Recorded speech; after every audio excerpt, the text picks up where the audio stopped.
Assalamualaikum warahmatullahi wabarakatuh. Halo semuanya, pada kesempatan kali ini saya akan membuat video untuk memenuhi tugas praktikum jaringan multimedia.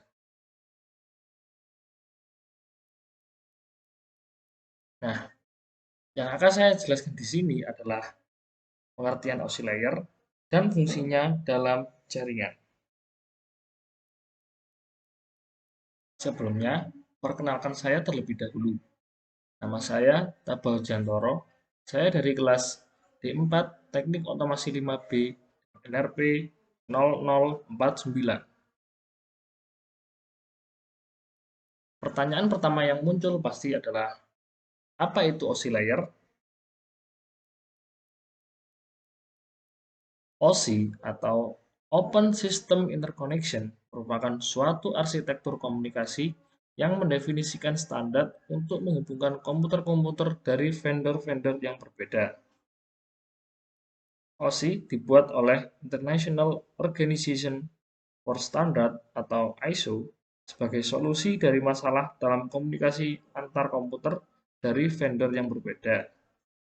Vendor-vendor yang ada memakai protokol dan format yang berbeda-beda sehingga dibutuhkan sebuah penghubung. Model OSI terdiri dari 7 layer.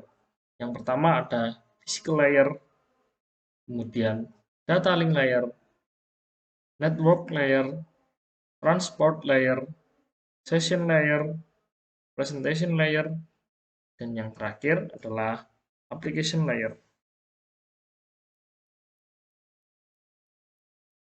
Nah, umumnya meskipun terdiri atas 7 layer, tapi berdasarkan kesamaan kerjanya, OSI dibagi menjadi 3 kelompok besar. Yang pertama adalah Network Support Layer yang terdiri dari layer 1, 2, dan 3. Layer ini berhubungan dengan aspek fisik, yaitu memindahkan data dari satu device ke device yang lainnya. Kemudian ada konektor yang terdiri dari layer keempat. Layer ini berfungsi untuk menghubungkan dua subgroup.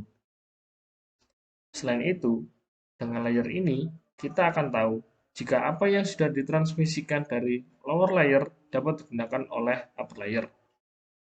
Oh ya, maaf tadi terlewat. Jadi yang disebut lower layer adalah layer 1 hingga 4, sedangkan upper layer adalah layer 5 hingga ke 7. Dan yang terakhir adalah user support layer yang terdiri dari layer kelima, 6, dan 7. Pada layer ini memungkinkan interoperabilitas di antara fungsi-fungsi yang berhubungan dengan pemrosesan di end system. Dalam sebuah mesin, tiap layer mendapat servis dari layer sebelumnya dan sekaligus mendukung layer selanjutnya. Komunikasi pada layer di mesin yang sama diatur oleh satu aturan yang biasa disebut protokol. Sedangkan proses yang berlangsung di setiap layer dalam mesin disebut peer-to-peer proses. Nah, apa sih keunggulan OSI layer sehingga banyak vendor yang menggunakannya untuk membuat suatu jaringan komunikasi? Yang pertama adalah OSI dapat membantu user memahami gambaran besar dari sebuah jaringan. Yang kedua, OSI layer membantu user memahami bagaimana fungsi elemen hardware dan software bekerja bersama-sama. Yang ketiga, perubahan implementasi suatu layer tidak mempengaruhi layer atau sistem yang lain. Dan yang terakhir, OSI layer membuat proses troubleshooting lebih mudah dengan membagi jaringan menjadi beberapa bagian yang dapat diatur. Yang terakhir, kita akan membahas prinsip kerja OSI layer di tiap layernya. Yang pertama ada physical layer. Layer ini adalah layer yang paling sederhana, yang berfungsi menangani pengiriman atau penerimaan bit-bit data melalui saluran komunikasi. Data biner dikodekan dalam bentuk yang dapat ditransmisi melalui media jaringan. Komponen yang ada pada layer ini biasanya adalah repeater, multiplexer, dan TDR. Sedangkan protokol yang digunakan biasanya adalah ISO 2110 dan ISDN. Yang kedua ada data link layer. Layer ini menyediakan prosedur pengiriman data antar jaringan sebagai penghubung antara media network dan layer protokol yang lebih high level. AirDAT. Data link layer bertanggung jawab pada paket akhir dari data binary yang berasal dari level yang lebih tinggi ke paket diskrit sebelum ke layer physical. Proses ini mengirimkan frame melalui suatu network. Contoh protokol yang ada pada layer ini adalah media access control dan logical link control, sedangkan perangkat pada layer ini adalah bridge, switch, dan ISDN router. Yang ketiga ada network layer. Tugas utama dari layer network atau network layer adalah menentukan prosedur pengiriman data dan menyediakan fungsi routing, sehingga paket dapat dikirim keluar dari segmen network lokal ke suatu tujuan yang berada pada suatu network lain. IP atau Internet Protocol umumnya digunakan untuk tugas ini. Beberapa perangkat atau komponen yang digunakan adalah router, dan ATM switch. Sedangkan protokol yang digunakan adalah IPX, OSI, dan DDP. Yang keempat ada transport layer. Layer ini berfungsi memecah data menjadi unit-unit yang lebih kecil dan meneruskannya ke network layer. Layer transport menggunakan protokol seperti UDP, TCP, dan atau SPX atau Sequence Packet Exchange. Layer transport adalah pusat dari mode OSI. Layer ini menyediakan transfer yang reliable dan transparan antara kedua titik akhir.